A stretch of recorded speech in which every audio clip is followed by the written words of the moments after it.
Hello, आज हम पढ़ने चल रहे हैं केमिस्ट्री फर्स्ट इनऑर्गेनिक केमिस्ट्री ओबेबिलियन। ठीक है, सॉल्यूशन चैप्टर पढ़ने चल रहे हैं और सॉल्यूशन में क्या क्या पूछा जाता है इस पर आज हम लोग करेंगे और सॉल्यूशन के न्यूमेरिकल भी चर्चा करेंगे। तो हम लोग को देखना किस टाइप में हम लोग उसको प्रैक्टिस कर सकते हैं, कितना अच्छा उसको एक्सप्लेन कर सकते हैं, कितने अच्छे से आप उसे समझ सकते हैं, इस पर आज हम लोग को ध्यान देना है। लेकिन आपको मेरी बात को ध्यान रखनी चाहिए कि ये वीडियो यानी कि क्लास अटेंड करते समय आपका पूरा माइंड कहाँ होना चाहिए, क्लास पर मेरी बातों को ध्यान से सुनिए और समझने की कोशिश करिए, क्योंकि अब आपके पास कोई और दूसरा चारा नहीं है।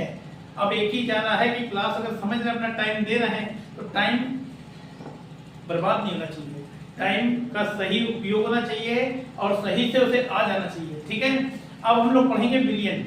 बिलियन यानी सॉल्यूशंस। सॉल्यूशंस कभी डिफाइन नहीं पूछी जाती है, लेकिन सॉल्यूशन मालूम होना चाहिए। सॉल्यूशंस क्या है?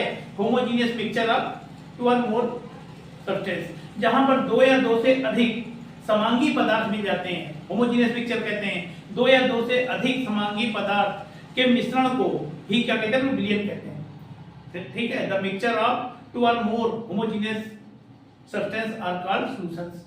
ठीक है, सॉल्यूशंस के जो कंपोनेंट हैं दो हैं, ये भी नहीं पूछे जाते हैं, लेकिन आपको मालूम होना चाहिए बेटा कौन कौन से सोल्यूट और सॉल्वेंट। एक है विलेय और एक है विलायक। सोल्यूट क्या होता है?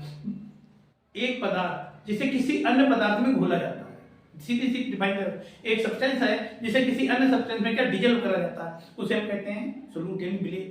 और एक ऐसा पदार्थ जिसमें किसी अन्य पदार्थ को घोला जाता है, उसे क्या कहते हैं? विलायक, सॉल्वेंट। सीधी सी बात है ना, जिसे घोला गया वो विलेय, जिसमें घोला गया उसे विलायक। ठीक है, ऐसे भी ध्यान कर सकते हो कि विलेय की जो क्वांटिटी होती है वो ग्राम में होती है और उसकी क्वांटिटी ml में होती है। लेकिन कई बार ये लोग क्या करते हैं बेटा, उसको केजी में, जैसे हम लोग दूध लेते हैं ना, लीटर में लेते हैं। लेकिन अगर अभी हम लोग कोई ऑयल वगैरह लेने जाते हैं परचून की दुकान पर, बनिया की दुकान पर जाते हैं, तो क्या केजी में दे देता है आपको। किसमें?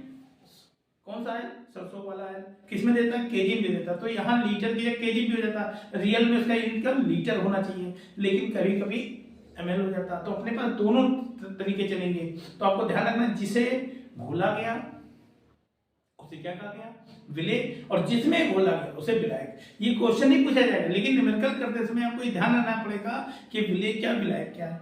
ठीक है, सॉल्यूशन कितने टाइप के? सॉल्यूशन बहुत टाइप के बेटा, जिसमें एक डाइल्यूट था और एक था कंसंट्रेट। एक वो सॉल्यूशन था जिसकी सांद्रता कम होती है। दो सॉल्यूशंस हो, ठीक है, दो सॉल्यूशन रखें, एक की कंसंट्रेशन कम है, एक की कंसंट्रेशन हाई है। जिसकी कंसंट्रेशन लो होती है उसी को हम लोग कहते हैं डाइल्यूट, और जिसकी कंसंट्रेशन हाई होती है उसे क्या कहते हैं हम लोग? कंसंट्रेट। यानी जिसमें विलेय पदार्थ की कम मात्रा घुली हो। जैसे आपको हम वाटर दे दें, एक 1 लीटर इधर भी 1 लीटर इधर भी, लेकिन एक 1 लीटर में हमने 50 ग्राम शुगर डिजोल्व करा और एक 1 लीटर में हमने करा 100 ग्राम लिए शुगर डिजोल्व करा। तो ये 50 ग्राम, इसमें क्या है? जो सोल्यूट है उसकी क्वांटिटी क्या कम है, और इस वाले में सोल्यूट की क्वांटिटी क्या है बेटा? हाई है। जिसमें सोल्यूट की क्वांटिटी कम होगी वो डाइल्यूट कहलाएगा, और जिसमें सोल्यूट की क्वांटिटी क्या होगी? ज्यादा होगी, क्या होगा? क्या होगा? कंसंट्रेट सॉल्यूशंस होगा। डाइल्यूट क्या होता है? धीरे धीरे रिएक्ट करता है, और कंसंट्रेट क्या होता है? तेजी रिएक्ट करता है। ठीक है, जहां हमें क्या होता है केमिस्ट्री में कई जगह होता है रिएक्शन बहुत फास्ट करानी है, कहीं पर स्लो करानी है। जहाँ फास्ट करानी है वहाँ हम लोग अक्सर कंसंट्रेट ले लेते हैं, और कई बार हम लोग डाइल्यूट लेना पड़ता है, क्योंकि हमें रिएक्शन क्या धीरे करना। जैसे हम लोग जब बीमार हो जाते हैं ना, बीमार होते हैं, हेल्थी है तो कोई बात नहीं, कुछ भी खा ले, लेकिन बीमार होने पर डॉक्टर एडवाइस करता है यही खाइए, तो वहाँ पर प्रॉब्लम क्या आती है आपको ये ध्यान रखना है। मेरी बातें आपको समझ में आ रही होंगी। अब हम चैप्टर पर चलते हैं बेटा। चैप्टर आपने बिलियन ध्यान कर लिया। The mixture of two or more homogeneous solution substance are called solution. कितने सब्सटेंस हैं? दो। होमोजीनियस में, होमोजीनियस किसे कहते हैं? जिसमें दोनों को आपस में डिजोल्व कर दिया गया, दोनों को अलग अलग सीन न करा, वो होमोजीनियस है बेटा। ठीक है, दो या दो से अधिक पदार्थ के समांगी मिश्रण को मिले, जैसे चीनी और पानी घोल दिया गया तो जब सॉल्यूशन तैयार होता है क्या? शुगर सिरप तैयार हुआ, यानी शरबत, चीनी का घोल तैयार हो गया। अब उसमें क्या चीनी दिखती है आपको? ना पानी दिख रहा है, आपको एक नया चीज दिख रहा है, घोल दिख रहा हो। जैसे नमक पानी, ब्राइन सॉल्यूशन कहते हैं, नमक पानी का घोल, उसमें भी आप दोनों को अलग अलग सॉल्यूशन बहुत टाइप के थे, लेकिन हमें उतना ही पढ़ना है जितना हमारे काम का है, क्योंकि हमने साल भर जितना पढ़ना पढ़ चुके बेटा। ठीक है, अब हमारे पास सबसे पहले आ रही है मोलरता, जिसे मोलरिटी कहते हैं। क्या कहते हैं? मोलरिटी। मोलरता को क्या डिनोटिंग करी गई है? मोलैरिटी। मोलैरिटी, मोलैरिटी क्या होती है, मोलरता क्या होती है, तो आपको बस यहां से पढ़ना है। हिंदी में अगर पढ़ना है तो यहीं से पढ़ना है, यही हिंट है बेटा आपकी, यहीं से आपको पढ़ना है। क्या पढ़ना है? बस इतना लगा दे, किसी, क्या पढ़ोगे? किसी विलयन के आयतन को कितना मानेंगे? 1 लीटर। किसी विलयन के 1 लीटर में उपस्थित विलय के मोल की संख्या को, किसी विलयन के 1 लीटर में आयतन में उपस्थित विलय के मोल की संख्या को क्या कहते हैं? मोलरता कहते हैं। किसे नोट करते हैं? कैपिटल एम से। ठीक है। और अगर यूनिट पूछी जाए कभी तो ऊपर क्या मोल है, नीचे क्या है? 1 लीटर। तो वॉल्यूम ऊपर आएगा, यूनिट वैसे रियल में होनी चाहिए मोल पर लीटर। ठीक है। तो यहां पर क्या बन रहा है? किसी विलयन के 1 लीटर आयतन में उपस्थित विलय के मोल की संख्या को मोलरता कहते हैं। ठीक है। अगर इसी बात को हम लोग इंग्लिश में लिखना चाहें तो क्या लिखेंगे बेटा? हम लोग ये लिखेंगे molarity is equal to the number of moles of solute if volume of solution है 1 लीटर। वॉल्यूम ऑफ सॉल्यूशन कितना मानने जा रहा है? 1 लीटर मानने जा रहा है। इसको अगर आप इंग्लिश में लिख रहे हो, इंग्लिश में डायरेक्टली कह दो molarity of solution is equal to the number of mole of solute if volume of solution are 1 litre. ठीक है। बात समझ आ रही है? क्या पढ़ लिया? यहां से पढ़ा किसी विलयन के 1 लीटर आयतन में उपस्थित विलय के मोल की संख्या को मोलरता कहते हैं, कैपिटल एम से नोट करते हैं। अब आती है मोलरता। सुनने में थोड़ा दोनों एक जैसे लगते होंगे आपको। ये आ रही मोलैरिटी, मोलैरिटी स्मॉल एम से नोटिंग है। यहां पर भी सेम है, इन दोनों में डिफर क्या है? यही सब चीज आपको ध्यान रखनी। यहाँ विलायक है और यहाँ क्या था? विलियन था। एक जगह विलायक चल रहा और दूसरे क्या चल रहा? विलियन। वहां पर अपने विलियन के लीटर लिया, यहाँ विलायक का 1 किलोग्राम। विलायक किसमें मेजर होता है? केजी में।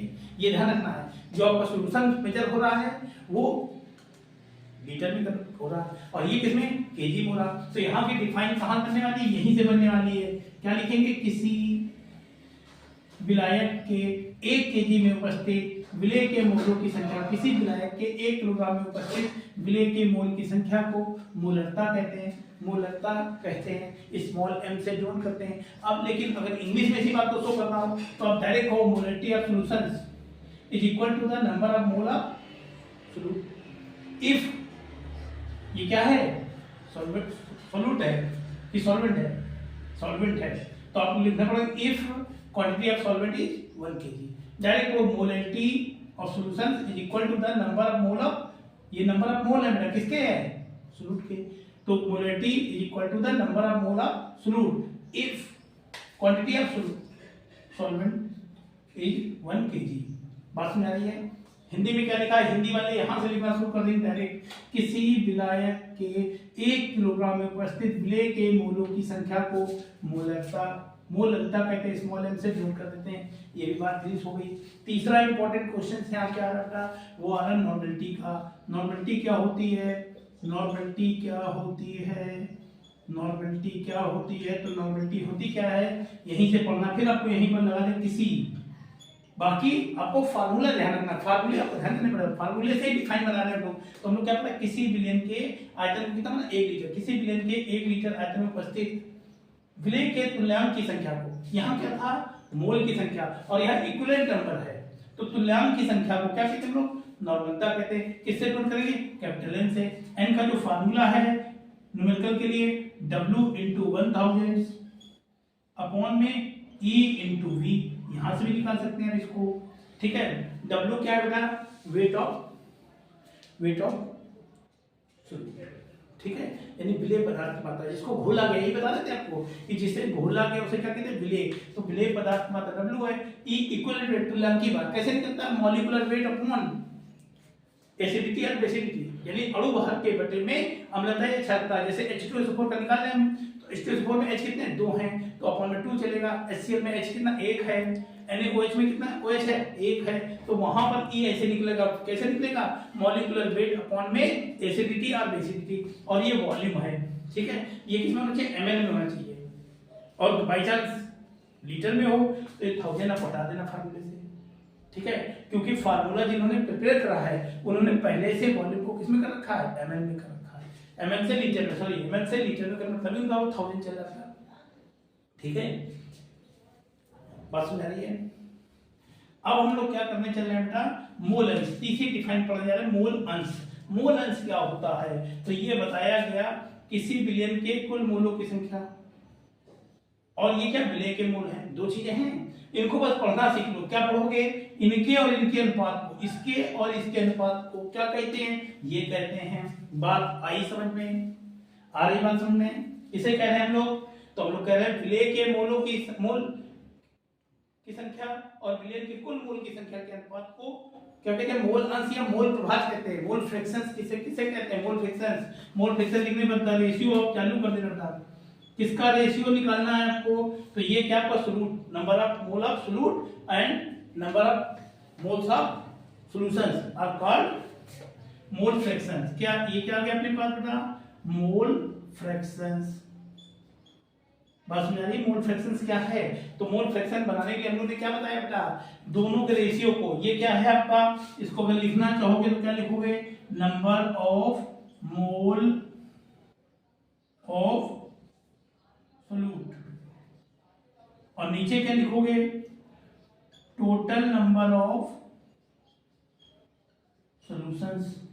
अब इसी डिफाइन को आपको पढ़ देना बेटा, क्या पढ़ देना है, the ratio of number of mole of solute and number of mole of solutions are called mole fraction. Mole fraction two type के होते हैं, एक सोल्यूट का एक सॉल्वेंट का। अगर आपसे कहा जाए सोल्यूट का फाइंड करिए, क्या कहना, विलय का मोल प्रभाज कहते हैं, विलायक का मोल प्रभाज से कहते हैं। तो विलय वाले बेटा ऊपर विलय, जैसे ये रियल में लिखा, विलय में लिखा है, तो यहाँ विलय की मोल संख्या और विलयन के कुल मोल संख्या को विलय का मोल प्रभाज कहते हैं। मोल अंश भी कह रहे हैं लोग, और मोल प्रभाज अगर विलायक का कहते हैं तो यहाँ पर विलायक हो जाता, बस इतना है। वहां लिखते हैं किसी विलायक के मोलों की संख्या और विलयन की कुल मोलों की संख्या के अनुपात को विलायक का मोल प्रभाज कहते हैं। ठीक है, अगर विलय वाला निकालना है बेटा, तो विलय में हम लोग small N upon small N plus capital N लिख सकते हैं, और विलायक अगर निकालना है तो हम लोग लिखते क्या है, capital N upon small N plus capital N. ये स्पेशली किसके लिए, विलायक के लिए बेटा। जब मोल फ्रैक्शंस ऑफ किसका निकालना आपको, सॉल्वेंट का, तो आप ये फार्मूला अप्लाई करो, मोल फ्रैक्शन ऑफ सोल्यूट का, ये निकलेगा। लेकिन अभी हमने पढ़ा क्या, मोल फ्रैक्शंस क्या होता है, तो आपने पढ़ा विलय के मोल की संख्या और विलयन के कुल मोल की संख्या के अनुपात को मोल अंश या मोल प्रभाज कहते हैं। इंग्लिश में लिखना हो, हिंदी इंग्लिश दोनों में चल रहा है बेटा, हम लोग ध्यान रखें। यूपी बोर्ड हिंदी भी चल रहा है, इंग्लिश भी अपने साथ चल रहा है, तो जिसे जो जो नीड हो वो अपने नीड के अकॉर्डिंग उसको कर ले। हिंदी हिंदी में चलेगा, इंग्लिश इंग्लिश में चलेगा। तो यहाँ पर आपका the ratio of number of moles of solute and total number of solutions are called mole fractions. Mole fractions are two types, एक होता है मोल फ्रैक्शंस ऑफ सोल्यूट और एक होता है मोल फ्रैक्शंस ऑफ सॉल्यूशंस। सोल्यूट क्या होता है, मोल फ्रैक्शन सोल्यूट, तो वहां पर यही बोलो, the number of mole of solute and the total number of mole of solutions are called. Ratio चालू करा, द रेशियो करके, तो यहाँ पर इनको हम लोग क्या कहा, मोल फ्रैक्शंस ऑफ सोल्यूट का। अगर यहीं पर सॉल्वेंट यूज कर लेंगे आप तो मोल फ्रैक्शंस ऑफ सॉल्वेंट हो जाएगा, द रेशियो ऑफ इनका और इनका, फलाना एंड फलाना का फलाना। ठीक है, बात समझ आ रही है। अब आ रहा अपने द्रव्यमान प्रतिशतता।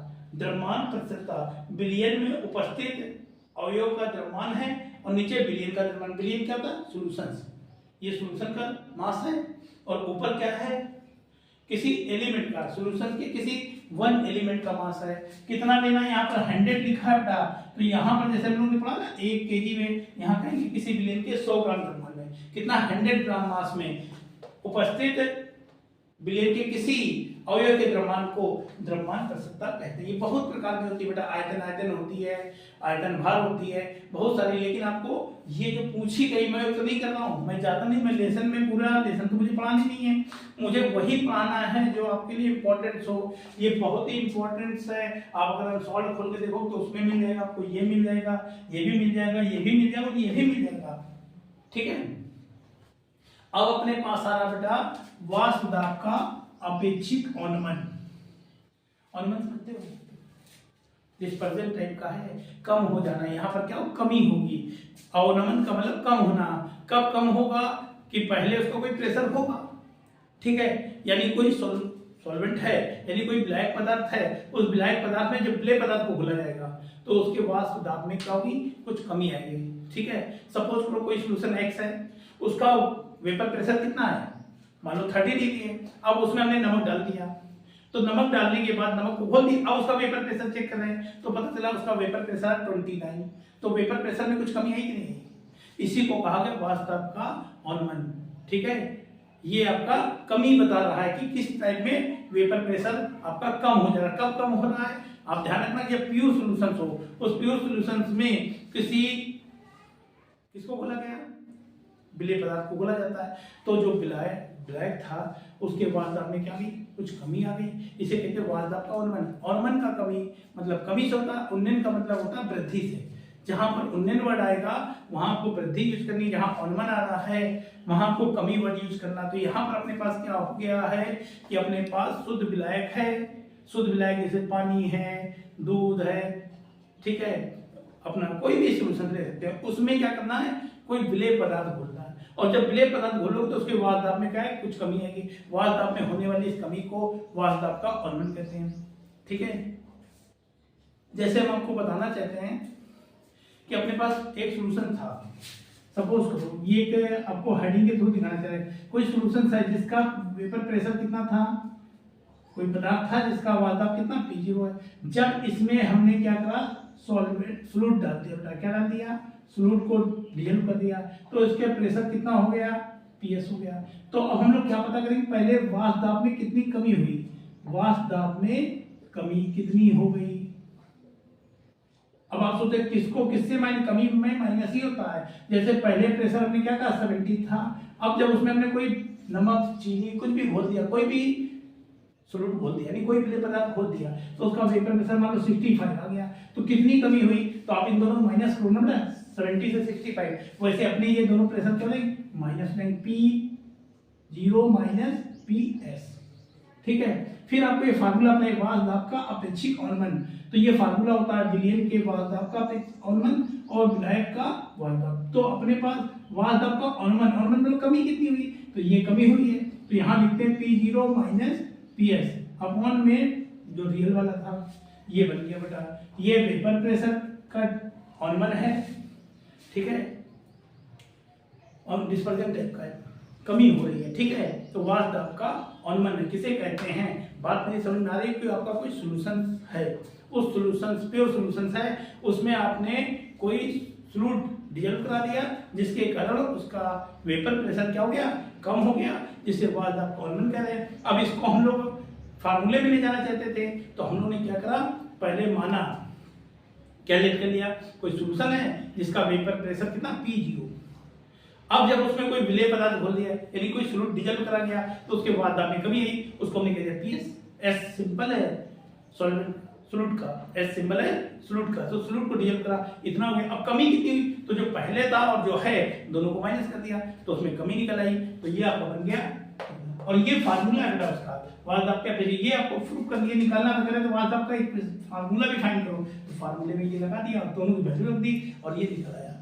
ठीक है, अब आ रहा है हिमांक का अनुमान, अनुमान फिर आ गया कमी, किसकी कमी होने जा रही, हिमांक में, हिमांक में कमी होने जा रही। हिमांक किसे कहते हैं, जिस टेम्परेचर पर कोई लिक्विड सब्सटेंस क्या होता है, जमना स्टार्ट कर देता है, फ्रीज होना स्टार्ट करता है, उसी कहते हैं बेटा क्या है, हिमांक।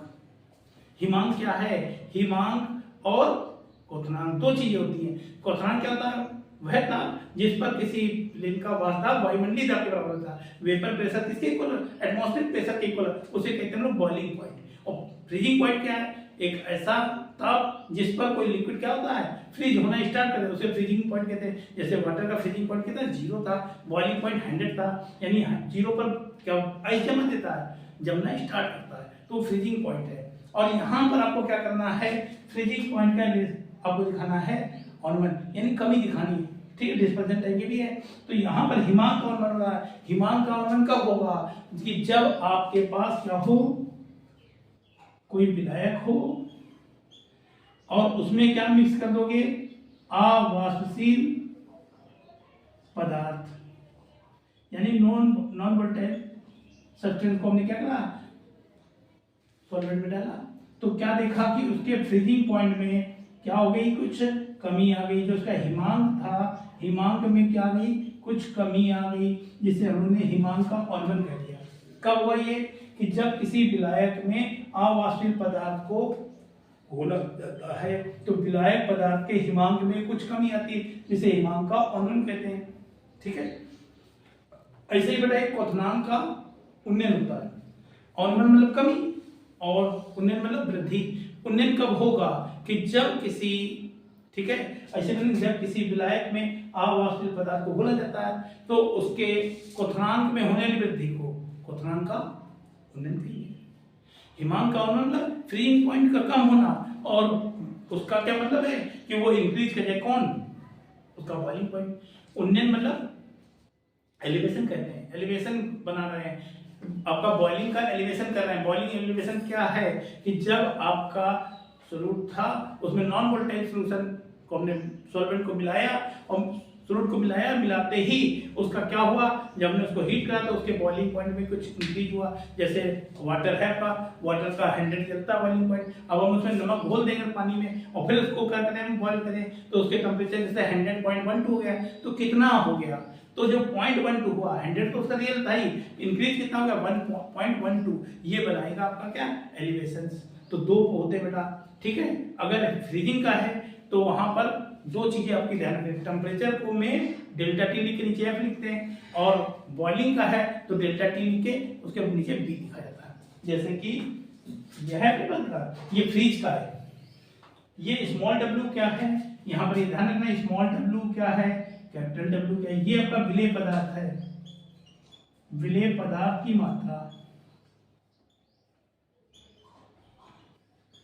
कैपिटल डब्ल्यू क्या है, विलायक पदार्थ की मात्रा, विलायक पदार्थ की मात्रा, यानी दो सब्सटेंस है अपने पास, विलेय और विलायक। अभी आपको पहले मैंने सबसे पहले स्टार्टिंग में क्या बताया कि एक विलेय होता है और एक विलायक होता है। विलेय क्या होता है, जिसको घोला जाता है, और जिसमें घोला जाता है उसे विलायक कहते हैं। अब ऐसे में समझो तो क्वांटिटी देखना, जिसकी क्वांटिटी कम हो वो क्या होगा, सोल्यूट, और जिसकी क्वांटिटी ज्यादा होगी उसको हम लोग सॉल्वेंट कहेंगे, यानी विलायक कहेंगे।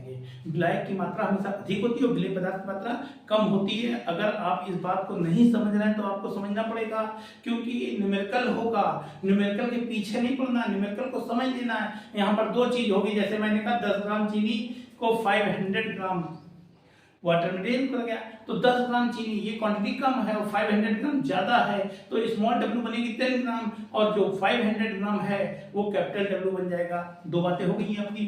फिर आपके पास क्या आ गया बेटा, डेल्टा टी एफ कह रहे हैं, यानी फ्रीजिंग पॉइंट कितना कम हो गया, तो ये ऐसे देंगे 0.0 करके कुछ ही देंगे, तो वो आपका जो भी आ जाए ये किसमें होगा, डिग्री सेल्सियस में होगा, ठीक है। और के एफ जो है फ्रीजिंग कांस्टेंट है, ठीक है, ये क्या है, अवनमन स्थिरांक कहते हैं इसको, हिमांक का अवनमन स्थिरांक के एफ है।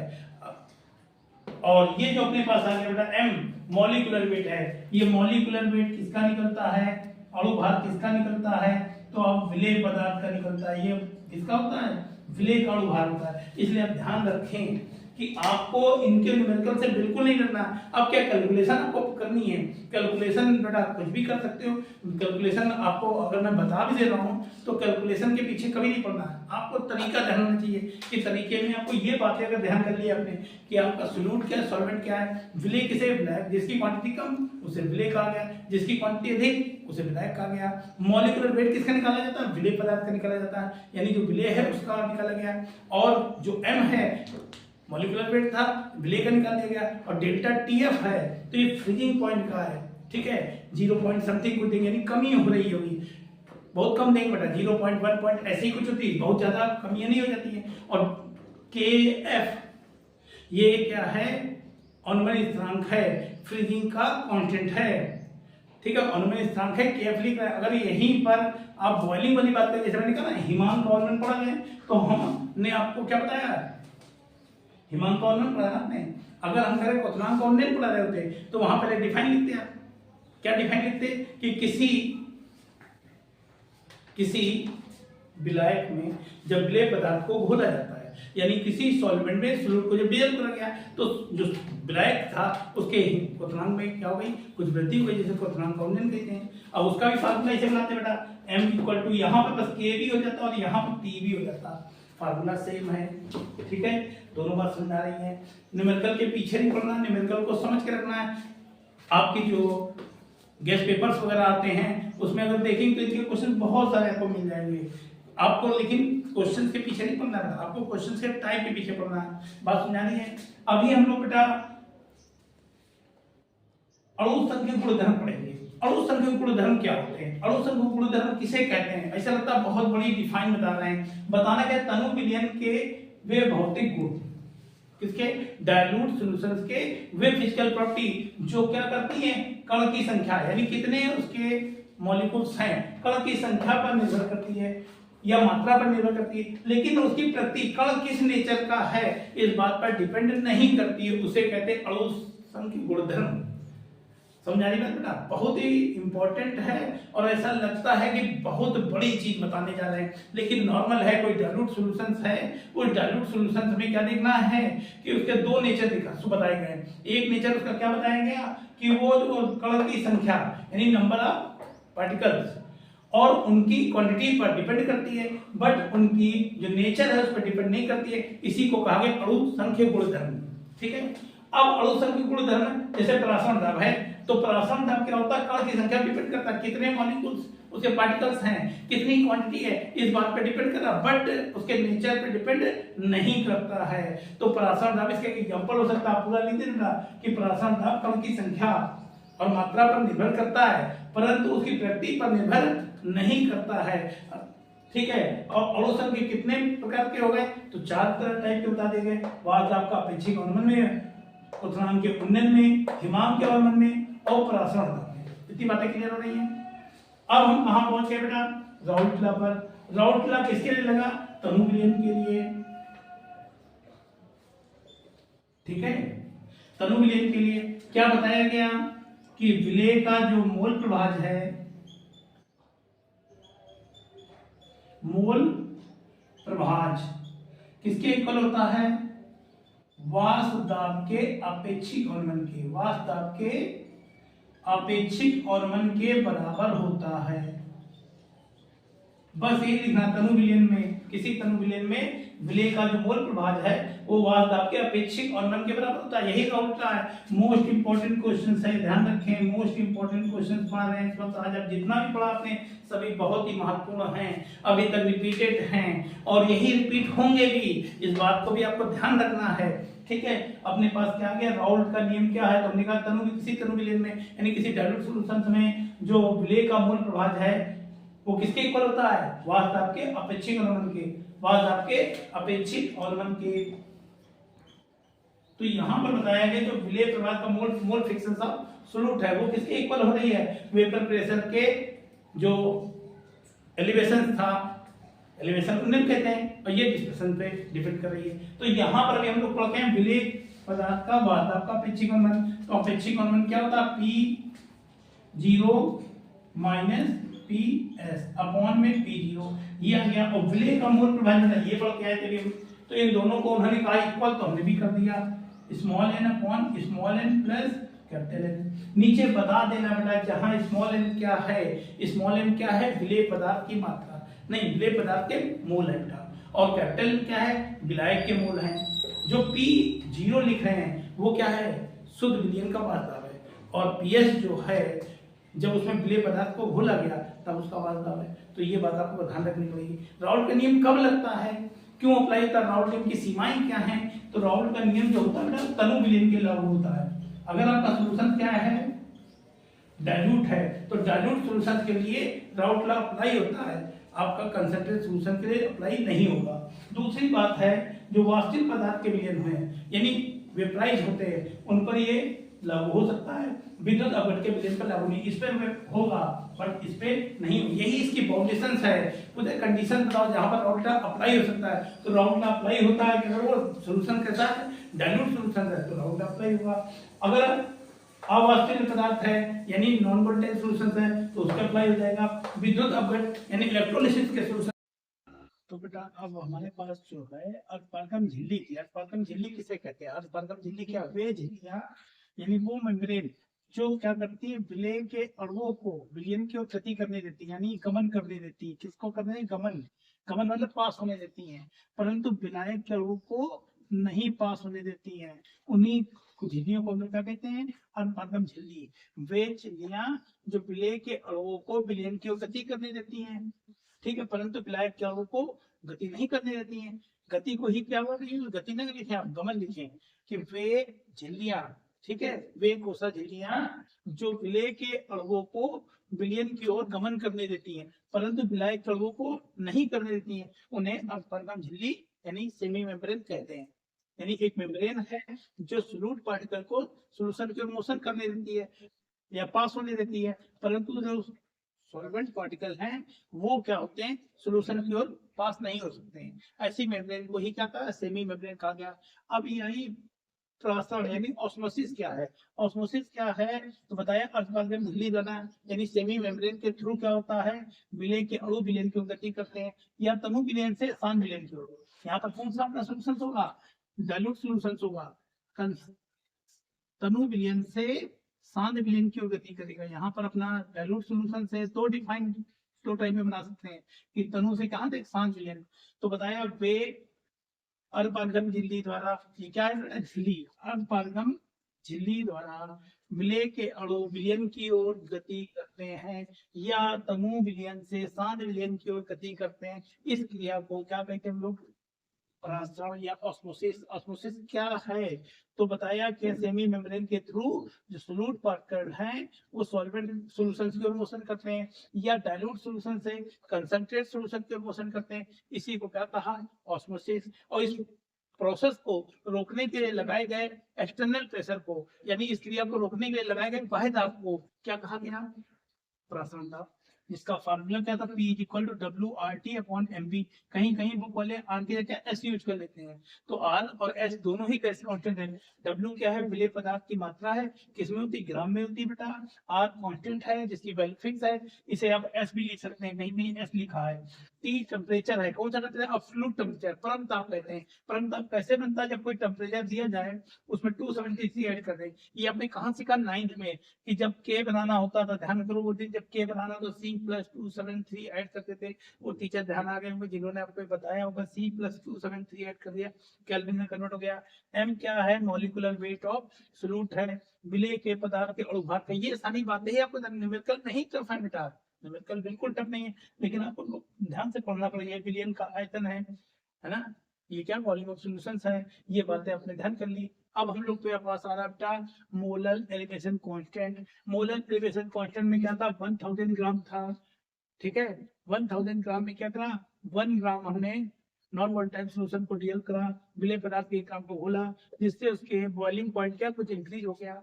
बॉइलिंग पॉइंट में होने वाले इस वृद्धि को, यानी क्वथनांक में होने वाली वृद्धि को क्वथनांक कहते हैं। एक होता है मोलल, एक मोलल एक मोलर, एक में 1000 है बेटा, दूसरे में 100 है, ठीक है। डिफाइन सेम है दोनों की।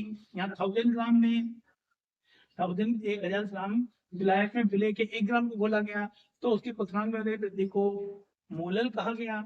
और यहाँ मोलर में क्या होगा, मोलर में क्या पढ़ोगे, तो मोलर में बताओगे कि 100 ग्राम विलायक में विलेय के 1 ग्राम को घोलने पर उसके क्वथनांक में होने वाली वृद्धि को मोलर पुनर्निर्धारण कहते हैं। केबी से नोटिंग बेटा इसकी भी है, केबी से नोटिंग इसकी भी है। तो डिफर क्या है, आपको रट्टा नहीं मारना है, रट्टा मारने से पहले आप इस बात को समझ लो कि इस वाले में 1000 है, इस वाले में 100 है, डिफरेंस है थोड़ा सा, बस ध्यान रखो, आ गया।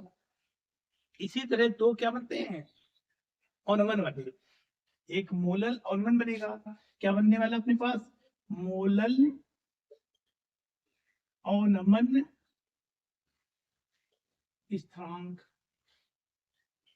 ठीक है। और एक होता है मोलर ऑनमन स्थिरांक, दोनों सेम है कि अब इसमें भी यही डिफर आ रहा बेटा कि इसमें एक में 1000 ग्राम था, में 1 ग्राम घोला गया, और किसमें कमी आई, उसमें हिमांक में वृद्धि हुई थी, यहाँ उसमें सॉरी क्वथनांक में वृद्धि थी, यहाँ हिमांक में क्या होने वाली है, कमी होने वाली है। इस वाले में 100 ग्राम आएगा और 100 ग्राम में 1 ग्राम डिजल्व करेंगे, किसके, विलेय के। ये क्या है, विलेय है बेटा, और ये क्या विलायक था। तो 1000 ग्राम विलायक में विलेय पदार्थ के 1 ग्राम को घोलने पर उसके हिमांक में होने वाली कमी को हिमांक का या मोलर ऑर्गेनिक कहते हैं। इसे केएफ से नोट करा गया, ठीक है। इसको भी यही पढ़ना है, पर 1000 की जगह कितना 100 पढ़ लेना। दो सूचकांक बेटा बहुत ही इंपॉर्टेंट है, ये चारों डिफाइन और डिफर थोड़ा सा समझ लो 1000 का और 100 का है, ठीक है, और इनके न्यूमेरिकल भी बहुत इंपॉर्टेंट है। तो ये लेसन लगभग फिनिश होने का रहा है, लेकिन आपने यहाँ पर वो जैसे किशमिश को पानी में डालने फूल जाती है, ठीक है, किशमिश कैसे सुगड़ी गई होती है और फूल गई तो मोटी हो गई। अब कैसे हो गई होगी, तो किशमिश की जो कोसा झिल्ली है वो एक सेमी मेम्ब्रेन कवर करती है, और जो जब उसको डाला तो वहां उसके अंदर क्या था, जो लिक्विड भरा हुआ है वो कंसंट्रेट था, और वाटर पार्टिकल क्या हो गए उसमें चले गए, यानी प्ले के जो मॉलिक्यूल्स थे वो क्या हो गए, वाटर मॉलिक्यूल्स उसके अंदर इंटर कर गया, इसे अंतःप्राशन कहा गया। बाह्य प्राशन में क्या होता है कि जैसे कोई नमक के सोल्यूशन में डाला हमने किसी अंडे वगैरह को, और वो कहते सिकुड़ गया, सिकुड़ने का मतलब क्या, उसके पार्टिकल निकल के बाहर चले गए, अगर बाहर चले गए तो बाह्य प्राशन आए, ठीक है, और अंदर आ गए तो अंतःप्राशन हो गया, ठीक है, बस में नहीं है। तो बेटा अब हमारी बारी आई, कुछ न्यूमेरिकल समझ लेते हैं, ठीक है, कुछ सारे नहीं कुछ समझ लेते हैं। न्यूमेरिकल से घबराना नहीं, न्यूमेरिकल के लिए सारे फार्मूले तैयार करो, ठीक है, फार्मूला तैयार करो, फार्मूले पे कौन क्या है, स्मॉल डब्ल्यू, कैपिटल डब्ल्यू, के एम, के वी, जो भी यूज हो रहा है वो क्या है उसको बारे में आप क्लियर कर लो। जैसे आपको अब हम चल रहे हैं मोलरिटी का बताने जा रहे हैं, मोलरिटी और मोलरिटी में दोनों डिफर क्या है। जैसे कहीं कहा गया 6 ग्राम, ठीक है, ग्लूकोज है मान लो C6H12O6, डीजल भाई कितने 500 ml वाटर में, ठीक है। यहीं पर एक क्वेश्चन दे रहे हैं आपको कि हमने कहा कि 18 ग्राम ग्लूकोज था और ये डीजल में था कितने में 250 ग्राम वाटर में। दोनों क्वेश्चन में कुछ अलग नहीं मानता है, क्वांटिटी की बात करिए, क्वांटिटी के यूनिट की बात नहीं, यहाँ ये ग्राम और ये भी किसमें ग्राम, जब दोनों ग्राम में होते हैं तो इसे कहते हैं हम लोग मोललता की पहचान है, मोललता, मोलैलिटी है, मोलैलिटी है, ठीक है, मोलैलिटी है, और ये है मोलैलिटी, क्योंकि यहाँ एक ग्राम में और एक किसमें ml में है।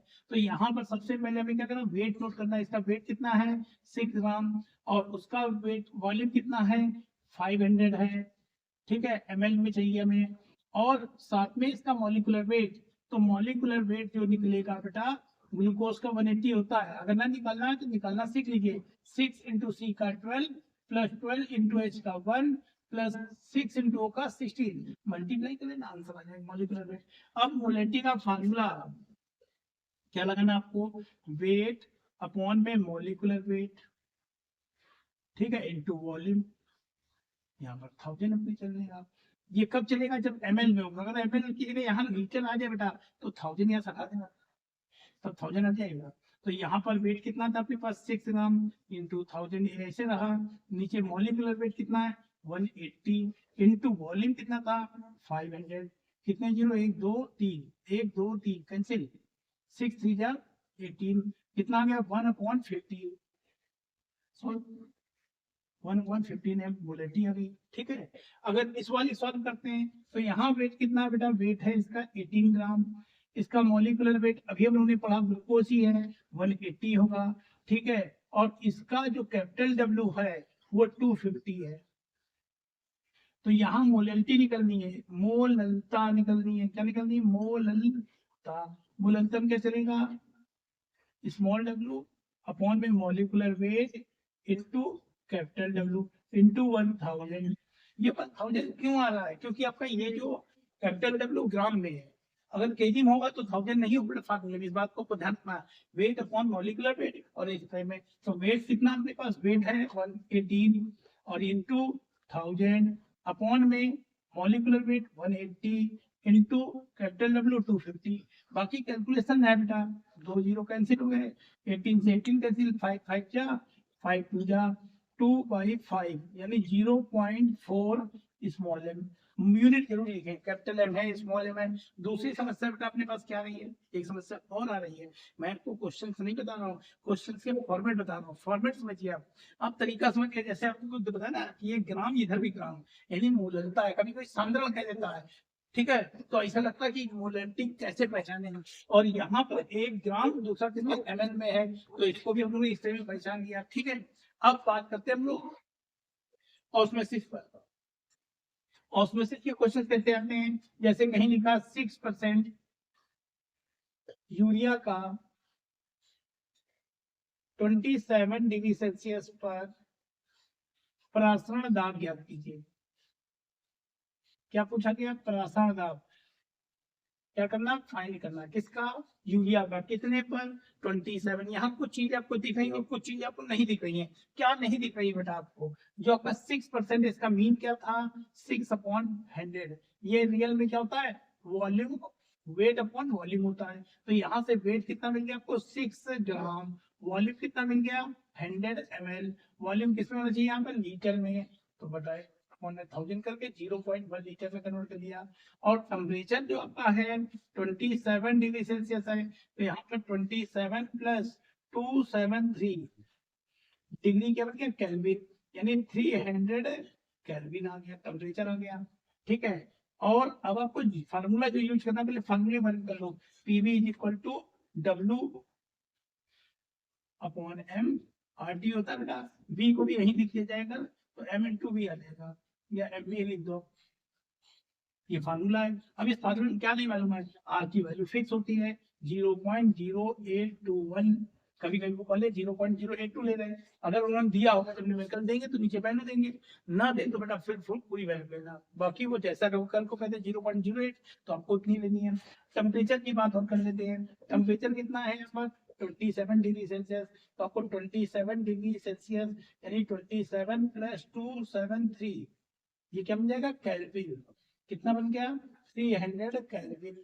ठीक है, अभी एक चीज और बची है, जो यूरिया है, यूरिया, इस यूरिया का मॉलिक्यूलर वेट कितना होता है, 60। यूरिया फार्मूला क्या था, NH2CO NH2, इसका मॉलिक्यूलर वेट 60। सारी वैल्यू फाइंड हो गई। अब इस फार्मूले में वैल्यू रख दो, तो क्या आपको मल्टीप्लाई मुझे सिखाना है, मुझे मल्टीप्लाई सिखाना है क्या, कि कैसे मल्टीप्लाई होता है, कैसे आपको मल्टीप्लाई करना है। मॉलिक्यूलर वेट 60 है, वॉल्यूम कितना था 0.1, पॉइंट हटाया, यहाँ 0 बढ़ा दिया, 60 60 कैंसिल हो गया बेटा। मल्टीप्लाई करा लो, दोनों 0 उतारते हुए मल्टीप्लाई सिखा दे रहा हूँ। 3 1 जा 3, 3 2 जा 6, 3 8 जा 24। डेसिमल कितने चाहिए थे, 1 2 3 4, 1 2 3 एंड 4, और यहाँ पर 8। ठीक है, कई बार क्वेश्चन में बेटा प्रेशर दिया होता है, और प्रेशर किसमें दिया होता है, एमएम वगैरह में। ठीक है, तो एमएम में नहीं चाहिए हमको, प्रेशर चाहिए हमको एटीएम में, तब वहां 760 से डिवाइड करना पड़ेगा, ये बात ध्यान रखिए।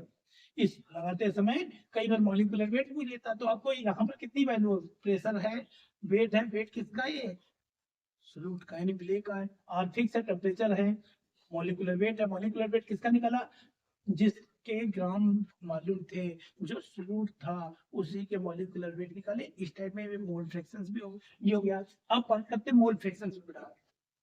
तीसरा टॉपिक जो मेरा आ रहा है वो किस पे आ रहा है, मोल फ्रैक्शंस। मोल फ्रैक्शंस जो अपने पास है उसके क्वेश्चंस ही अपनी बुक में बेटा कम है, गिने चुने 3 4 क्वेश्चंस 2 3 राइटर की बुक मिलाने पर बनते हैं, मिलते ही नहीं, आपको मोल फ्रैक्शंस के क्वेश्चंस ही नहीं मिलते हैं। अब प्रॉब्लम क्या है इसमें मोल फ्रैक्शंस के क्वेश्चंस में, कि इसमें क्या होता है, ऐसे मिले बेटा, जैसे आपको कहीं मिला 36 ग्राम, ठीक है, 36 ग्राम वाटर, और बताया गया कि 46 ग्राम एथिल अल्कोहल में डीजल में, दोनों बेटा सॉल्वेंट है, एथिल अल्कोहल में डीजल है। तो यहाँ पर आपको 2 चीजें देखनी, एक डब्ल्यू ए, एक डब्ल्यू ए। तो एक कम है जिसे स्मॉल डब्ल्यू मान लिया हमने 36, और एक ज्यादा है बेटा जिसे मैं कैपिटल डब्ल्यू मान लिया। कैपिटल डब्ल्यू कितना मान लिया, 46। इसका वाटर का मॉलिक्यूलर वेट कितना होता है, 18। एथिल अल्कोहल का मॉलिक्यूलर वेट कितना होता है, 46। अब यहाँ पर निकालोगे किसके मोल्स, तो आप वाटर के, जल के मोल निकाल लो। अब जिसकी क्वांटिटी कम है उसी के मोल को स्मॉल एन लिखना, तो स्मॉल एन का फार्मूला स्मॉल डब्ल्यू अपॉन स्मॉल एन। तो स्मॉल डब्ल्यू कितना 36, स्मॉल एन कितना 18, 18 36। ऐसे ही यहाँ पर C2H5OH के मोल निकाल लो बेटा, C2H5OH के मोल निकाल लो। तो यहाँ पर मैं capital W upon capital N का लेना, जिसका 46 अपॉन 46 कितना कैंसिल होने, 1 आ गया। यहाँ तो बात सुना रही है। अब क्या करना है आपको, अब आपको बेटा फार्मूला अप्लाई करना है। कौन सा फार्मूला अप्लाई करना है, उस पर चर्चा कर लीजिए। जैसे आपसे पूछा गया जल का मोल प्रभाज ज्ञात कीजिए, जल का मोल प्रभाज, तो क्या करना, ऊपर small N upon small N plus करते हैं। अपनी मन नहीं चला रहे हैं, हम अपनी मर्जी नहीं चला रहे हैं, ये स्मॉल एन माना है मैंने वाटर वाले को, स्मॉल एन जिसके पूछे जाते हैं उसी के मोल ऊपर और नीचे टोटल मोल डिफाइन में हमने पढ़ा है। अगर यहीं पर एथिल अल्कोहल का पूछा जाता है C2H5OH का मोल प्रभाज, तो इसका मोल फ्रैक्शन कैसे निकालते हैं हम लोग, तो यहाँ करते हैं capital N upon small N plus capital N. तो यहाँ पर अपने पास स्मॉल एन कितना था, स्मॉल एन था 2, कैपिटल एन 1, तो यहाँ 2 अपॉन 2 प्लस 1 यानी 2/3, और यहाँ पर आता 1 अपॉन 2 प्लस 1 यानी 1/3। ये मोल फ्रैक्शन आपका हो गया। ये आपके बेटा कौन सा है, मोलरिटी, मोलरिटी, और वो आ गया आपका ऑस्मोटिक प्रेशर, और ये हो गया मोल फ्रैक्शन। ये सभी बहुत ही इंपॉर्टेंट क्वेश्चन है बेटा, इन सभी को ध्यान से पढ़ना है। ठीक है, क्वेश्चन के पीछे मत पढ़िए, क्वेश्चन में ध्यान रखिए कि किसमें क्या कहा। जब आपने मोलरिटी निकाली तब क्या हुआ, मोलरिटी निकाली, क्या मोल फ्रैक्शन में क्या करना है, और ऑस्मोटिक प्रेशर में क्या करना। क्वेश्चन के पीछे नहीं पढ़ना है, क्वेश्चन के टाइप में ध्यान रखो कि इस टाइप के क्वेश्चन में मैंने क्या सोल्यूशन दिया और क्या गिवन था और क्या मुझे फाइंड किया। ठीक है,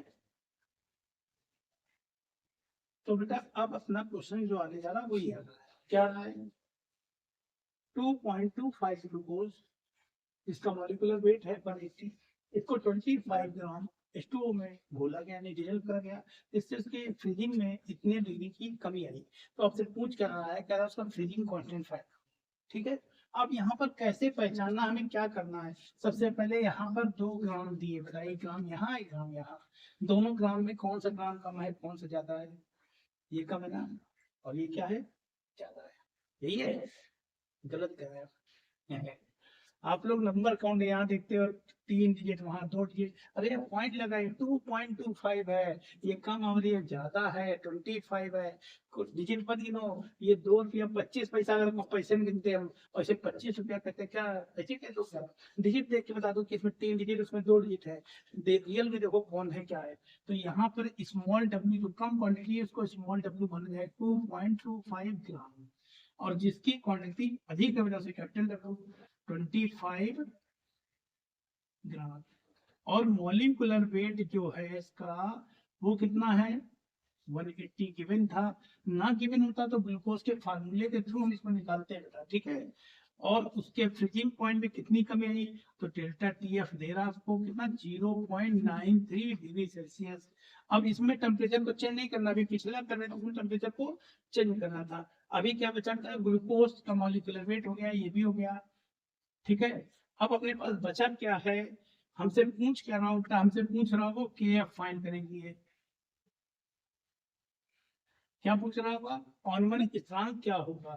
तो अब हमारी बात आ गई ऑर्मन स्थिरांक पर, बात सुन आ रही, स्मॉल डब्ल्यू किसे कहा, जिसकी क्वांटिटी कम है, इसे क्वेश्चन में जिनकी क्वांटिटी अधिक है उसको हमने कैपिटल डब्ल्यू कहा, जिसकी क्वांटिटी कम है उसी का मॉलिक्यूलर वेट फाइंड करते हैं, तो आपको ऑटोमेटिक मॉलिक्यूलर वेट मालूम हो जाएगा, और डेल्टा TF कितना इंक्रीज या डिक्रीज हो वो पता कर लिया गया। ठीक है, अब क्या बचा अपने पास, उस पर चर्चा करते हैं बेटा। तो बेटा अब ये अपना मोलर ऑर्मन स्थिरांक यानी मोलर का जो फ्रीजिंग कांस्टेंट है वो फाइंड करना, ऑर्मन स्थिरांक फाइंड करना। अब इसमें क्या वैल्यू रखनी, वैल्यू पहचानना मैंने बेटा क्वेश्चन।